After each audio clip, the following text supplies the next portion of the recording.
Innal hamdalillah nahmaduhu wa nasta'inuhu wa nastaghfiruh. Na'udzu billahi min syururi anfusina wa min sayyiati a'malina. Man yahdihillahu wa la mudhillalah wa man yudlil wa la hadiyalah. Asyhadu an la ilaha illallah wa asyhadu anna Muhammadan abduhu wa rasuluh. Allahumma shalli wa sallim wa barik ala sayyidina Muhammad ala nabiyya ba'da amma ba'du. Assalamualaikum warahmatullahi taala wabarakatuh. Yang dimuliakan kaum muslimin dan muslimah di mana saja berada, kita banyak bersyukur kepada Allah dengan anugerahnya. Maka pada kesempatan kali ini kita dapat bersua kembali dalam rangka kita menambah wawasan sebagai bahan pertimbangan di dalam kita menjalani hidup ini, terutama pada diri saya, dan dapat kita amalkan. Salawat dan salam kehadapan kita ikutan Muhammad Rasulullah Sallallahu Alaihi Wasallam yang telah mengeluarkan umatnya dari kegelapan kepada terang benderang. Oleh itu pada kesempatan ini, seperti beberapa hari yang lalu, kedatangan daripada orang yang mendapat petunjuk di dalam surat Yasin ayat 20 dan 21, maka kita dapat memberikan gambaran bahwa orang tersebut mendapat petunjuk daripada Allah Subhanahu wa taala. Orang yang mendapat petunjuk di akhir zaman ini tentu punya ciri-ciri tersendiri. Tidak semua orang mendapat petunjuk, karena sesungguhnya petunjuk itu hanya milik Allah, dan petunjuk itu hanya Allah yang menghendaki. Baginda Muhammad Rasulullah SAW ketika hidupnya juga tidak dapat menolong paman daripada Abdul Muthalib. Beliau juga tidak dapat memberikan petunjuk, karena memang petunjuk itu hanya Allah saja yang mempunyai, dan bagi siapa yang dikehendaki. Oleh itu mari kita bersama-sama bahwa sesungguhnya hanya Allah saja yang dapat memberi petunjuk. Kita hendaknya harus mencari di manakah petunjuk itu, kemudian dan dari mana asal petunjuk. Kita selalu memberi sebuah gambaran yang sesungguhnya benar tetapi kurang benar. Ketika pertama sekali bahwa surat Allah diturunkan kepada baginda Muhammad Rasulullah SAW, dan ketika itu beliau bersama Abu Bakar As-Siddiq berada di Gua Hiro. Sesungguhnya Gua Hiro adalah memang tempat menerima wahyu pertama. Namun beliau Muhammad Rasulullah SAW tahu datangnya dari mana. Dan dengan taunya tadi, maka kepada kita lah bahwa sesungguhnya petunjuk itu hanya daripada Allah yang datang daripada Baitullah. Dan tempat itulah yang dikatakan maqam tauhid, yang selama hidupnya kita harusnya hendaknya mengetahui tempat itu. Perlu kita sudah mempelajari tentang rukun iman. Rukun iman itu ada 6 perkara. Iman kami kepada Allah, kemudian iman kepada malaikat, kepada Nabi dan Rasul, dan kepada kitabnya, kemudian hari akhir, kemudian beriman kepada untung baik dan untung jahat daripada Allah Ta'ala. Dan semua itu kita pahami tidak dilakukan oleh fisik dan tidak dilakukan oleh yang dikatakan panca indera, namun sesungguhnya semua itu diyakini di dalam qalbu, bahwa qalbu itulah yang bernama fi adu qalbi lil mu'minin, hambaku ada di dalam hatimu, namanya mukmin. Dialah yang mendapat petunjuk daripada Allah Subhanahu wa taala, dan petunjuk itu untuk dirinya sendiri. Oleh karena itu, di dalam keimanan kita kepada Allah Subhanahu wa taala mesti mutlak. Tidak boleh kita mensekutukan dengan yang lain. Dengan kata lain, jangan engkau menserikati aku dengan yang lainnya, adalah dalam rangka tidak menserikati dengan hawa nafsunya yang ada di dalam dada kita. Oleh karena itu, di dalam surat Al-Baqarah, Bismillahirrahmanirrahim, atamuruna nas bil birri wa tansawna tatlunal kitab afala taqilun. Mengapa engkau menyuruh kebaikan kepada orang lain sementara engkau melalaikan diri engkau sendiri dan engkau membaca kitab? Oleh itu kita ditegur oleh Allah jika kita belum sampai kepada pemahaman yang dikatakan kepahaman tadi, bagaimana kita hendak menyuruh kepada orang lain sementara kita ini melalaikan dirinya sendiri. Apa yang dilalaikan? Belum tahu dan belum paham apa itu iman, apa itu Islam, apa itu ilmu. Dan kini saatnya, karena orang yang mendapat petunjuk itu adalah orang yang dikatakan muhtadin. Kemudian di dalam akhir zaman ini adalah Imam Mahdi. Kalau yang sesungguhnya di dalam pengertiannya adalah orang yang selalu dalam hatinya didapatinya sebuah penggambaran dan dapat kita rasakan setiap orang yang mendapatkan sebuah penggambaran, namun kita ingatannya harus di tempat itu. Oleh karena itu, mujadid di akhir zaman, mujadid itu adalah sama dengan muhtadin, orang yang mendapat petunjuk, namun dia diberi tugas untuk bertanggung jawab dan mempertanggungjawabkan apa yang disampaikan. Oleh itu, bahwa di dalam rukun iman ini yang mengimani adalah fi qalbil mu'min, hambaku ada di dalam hatimu, yaitu turunan daripada Muhammad Rasulullah SAW. Dan kemudian kita harus bersaksi benar. Adapun rukun syahadat itu ada 4 perkara. Pertama adalah mengisbatkan zatnya Allah. Kemudian pertama adalah mengisbatkan zatnya Allah, yang kedua mengisbatkan sifatnya Allah, dan yang ketiga mengisbatkan fiilnya Allah, kemudian mengisbatkan kebenaran daripada Rasulullah.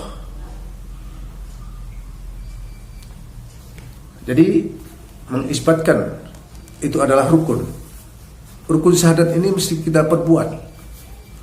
Kalau tidak diperbuat rukun itu, maka akan diperkarakan, dipermasalahkan. Oleh siapa? Oleh diri kita sendiri dan Allah dan Rasulnya.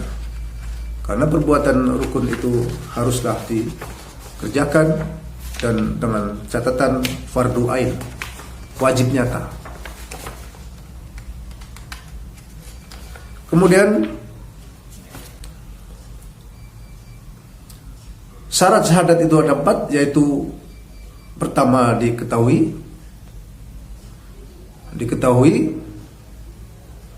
seperti kita syahadat adalah bersaksi, mensyahadakan dari yang goibi menjadi syahadah, nyata. Jadi fardu ain. Setelah diketahui maka ditasdiqkan dalam hati, kemudian diikrarkan dengan lidah, diamalkan dengan anggota badan. Jadi syarat daripada syahadat itu ada 4. Pertama diketahui, kemudian ditasdiqkan dalam hati, diikrarkan dengan lisan atau lidah, yang keempat adalah diamalkan dengan anggota. Dan ini adalah perbuatan dari syarat rukunnya agar kita dapat diterima syahadat kita.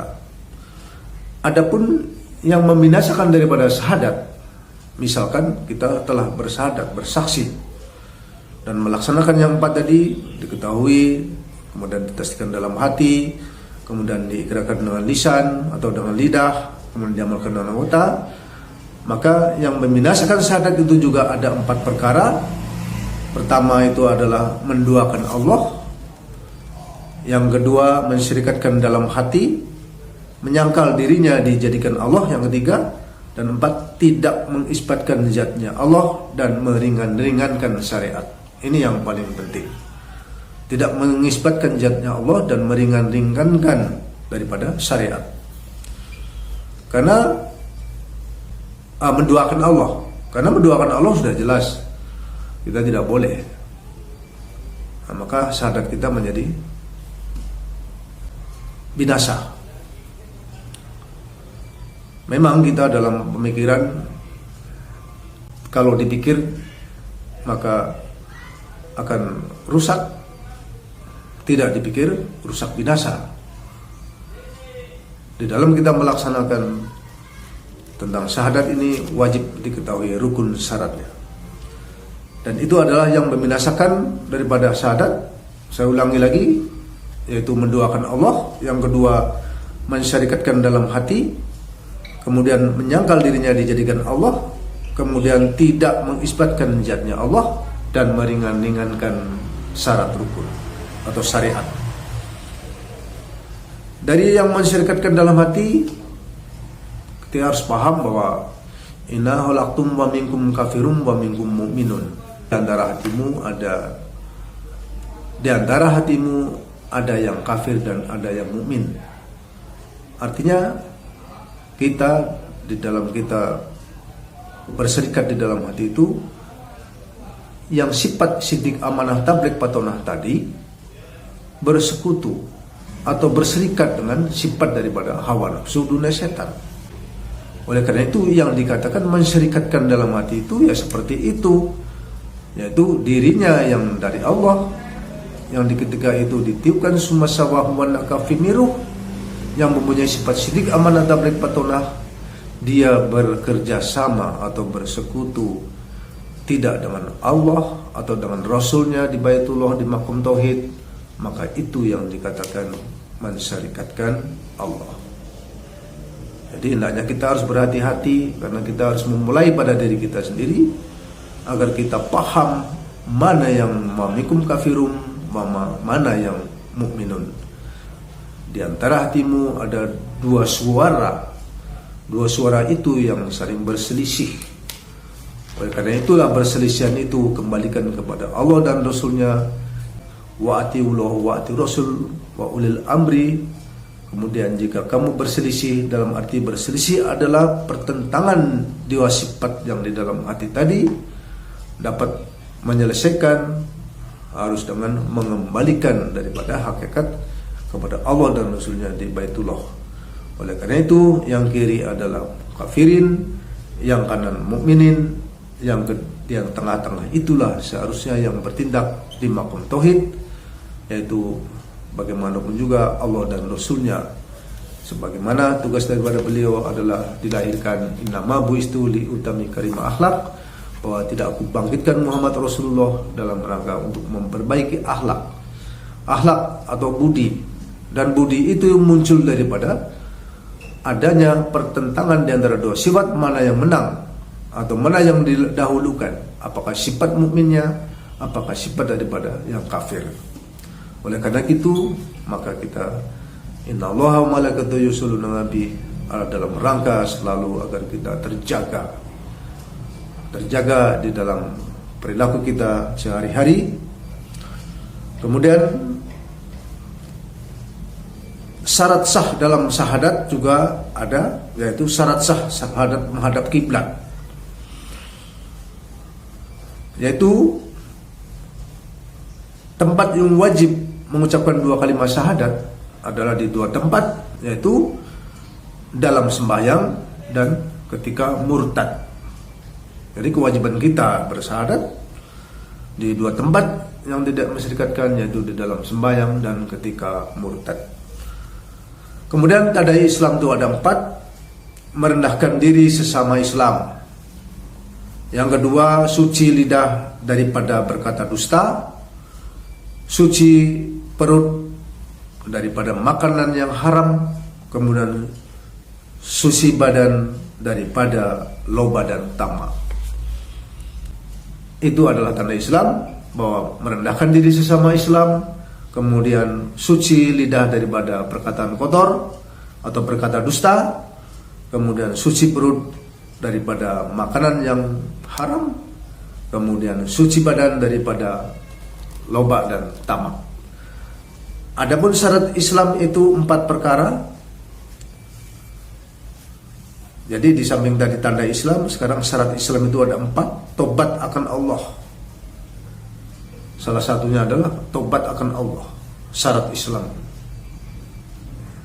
Nah, ini mesti diurut-urutkan agar kita tidak terjerumus kepada sebuah yang sebagai syarat Islam ketika kita hendak mensyahadatkan atau mengislamkan diri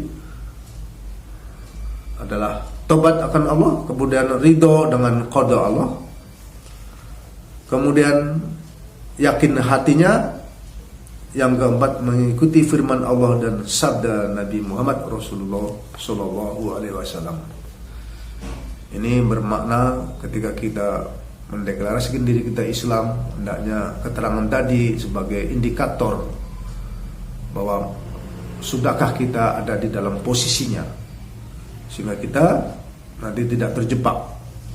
Kemudian rukun Islam itu ada 5 perkara. Pertama, mengucap 2 kalimat syahadat. Yang kedua, mengerjakan sembahyang, mengeluarkan zakat, puasa bulan Ramadan, haji ke Baitullah. Ini pelajaran yang sering kita dengar selalu, karena ini adalah pelajaran sewaktu kita masih kecil, masa masih sekolah ada, namun tidak lengkap.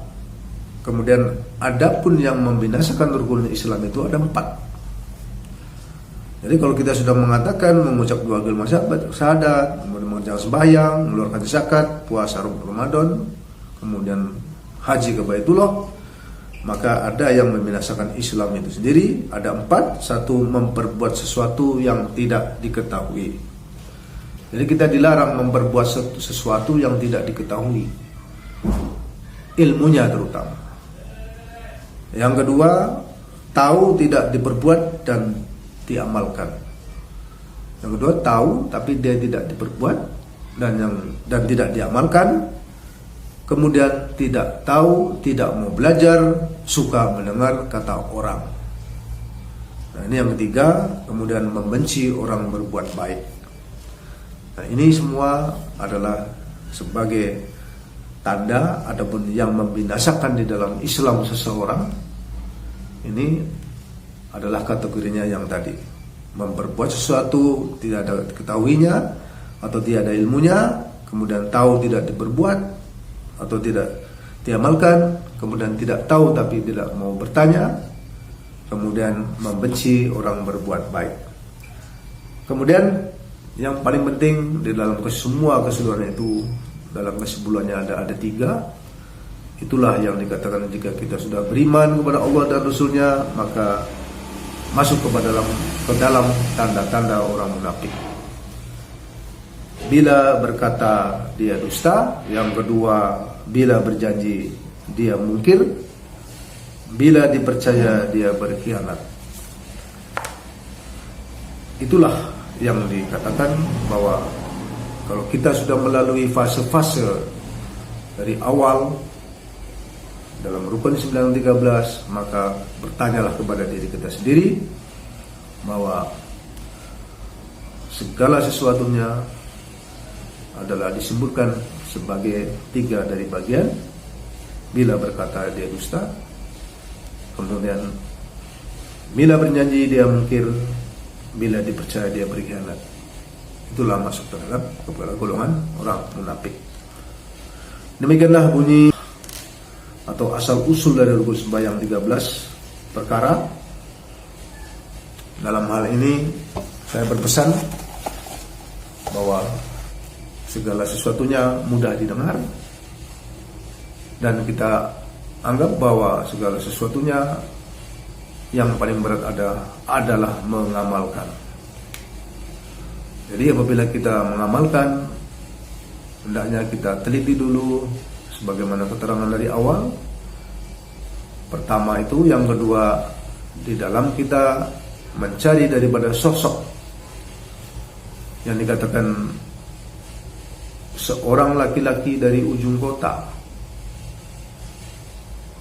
Rajulu Madinati. Ada kaum, ikutilah dia yang tidak mengharapkan upah. Dari ujung kota. Dalam pengertian ujung kota, karena kita diperintahkan untuk dari Masjidil Haram dan dia adalah seorang laki-laki, maka bergegas, kemudian ikutilah orang itu yang dia mendapat petunjuk dan dia tidak mengharapkan upah. Kita bisa membayangkan bahwa memang benar bahwa seorang laki-laki dari ujung kota ke kota, dia membawa kebenaran, ikutilah kaumnya. Jika ketika baginda Muhammad Rasulullah ketika masih hidup hingga sekarang, maka kita menjadi umat. Namun di dalam perintahnya 14 abad yang lalu dituangkan di dalam surat Yasin adalah ikutilah seorang laki-laki yang bergegas dari ujung kota membawa kebenaran atau petunjuk, maka ikutilah dia. Maka kita wajib untuk dapat memahami dan memperlakukan diri kita pertama sekali menerima dari pekabaran atau ayat yang disampaikan Allah Rasulullah kepada kita. Maka hendaknya kita wajib mencari tahu bahwa sesungguhnya seorang laki-laki tersebut memang ada. Mungkin sebagai amalan kita dapat mencari ketika kita dari berwudu. Setelah berwudu, kalau kita hendak mau tidur malam hari, bacalah Qul huwallahu ahad, kemudian Anas dan Falak, kemudian baca lagi Al-Fatihah sampailah tertidur. Maka insya Allah jika di dalam hatinya niat ingin berjumpa dengan seorang laki-laki yang datang dari ujung kota, maka malamnya mudah-mudahan dapat dikabulkan. Seandainya belum terjadi atau belum dapat bisa melihat secara langsung, maka Allah mungkin memberi dengan cara lain. Yang paling penting kita meniatkan di dalam diri kita ingin bertemu dengan orang-orang yang mendapat petunjuk atau muhtadin, atau yang dikatakan tadi adalah orang yang mendapat petunjuk, itu dapat ditemui walaupun di dalam tidurnya. Dan ini hendaknya kita dapat amalkan dan berharap agar segala amalan-amalan yang diperbuat dapat dipertanggungjawabkan dan mempertanggungjawabkan, karena beliau adalah menjadi orang pilihan, sehingga kita wajib mengimaninya. Silakan saja seandainya ingin bertemu, maka dapatlah kita berdoa ketika sebelum tidur. Oleh karena itu, pada kesempatan ini juga mari kita bersama-sama berdoa. A'udzubillahi minasyaitonirrajim. Bismillahirrahmanirrahim. Hamdan yuwafi ni'mahu wa yukafi majidah. Ya Rabbana lakal hamdu kama yanbaghi li jalika karim wa lim sultanik. Rabbana hab lana min azwajina wa dzurriyyatina qurrata a'yunin waj'alna lil muttaqina imama. Rabbana amanna bima anzalta wa tabi'na rasulna wa tubna ma'as syahidin. Allahumma inna dzallamna nafsi dzulman katsira wa la yaghfiru dzunuba illa anta maghfir lana maghfiratan min indika warhamna innaka antal ghafurur rahim. Allahumma innal hadza baituka wal harama haramuka wal amna amnuka wa abdal abduka wa amna abdika wa abniyatika wa hada maqama indika minan nar wa harim lumana wa basyaratana lana anta Allah hadal bait. Rabbana atina fid dunya hasanah wa fil akhirati hasanah wa qina adzabannar walhamdulillahirabbil alamin. Demikian yang dapat saya sampaikan ke hadapan saudara yang dimuliakan. Maka sebagai akhir kalam, hanya kepada Allah dan Rasulnya minta ampunan dan tobat serta bimbingannya. Lebih dan kurang mohon dimaafkan. Wabillahi taufiq wal hidayah. Assalamualaikum warahmatullahi taala wabarakatuh.